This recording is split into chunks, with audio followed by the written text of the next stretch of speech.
J'ai grandi dans les arts visuels, les monuments historiques, la restauration des monuments historiques, dans les églises, à refaire des rétables, des maîtres-autels, des faux finis, du faux bois, du faux marbre, et à discuter avec beaucoup de compagnons du devoir.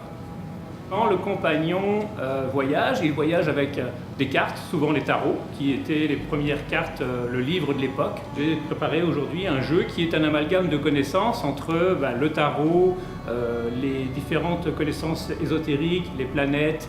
On y retrouve de la voyance, on y retrouve de la clairvoyance, on y retrouve aussi du comportement de soi et de la recherche de soi. Donc le jeu que je crée, ça s'appelle le pèlerin nomade, le pèlerin voyageur, celui qui commence à être un novice et qui va devenir un sage. Et quand on est compagnon sur le chemin, on va rencontrer des gens différents, on va rencontrer des gentils, on va rencontrer des méchants, on va rencontrer des gens qui vont nous apporter beaucoup de choses de façon anodine et des gens aussi qui veulent nous apporter des choses et qui sont plutôt machiavéliques. Donc ça fait partie aussi de ce jeu, d'acquérir la sagesse tranquillement. À chaque fois que l'on commence une partie, on fait une petite vie en soi, qui va durer peut-être 2 heures, maximum 2 heures, où on aura eu l'occasion de s'initier sur les chemins de la vie et d'en tirer les conclusions bénéfiques.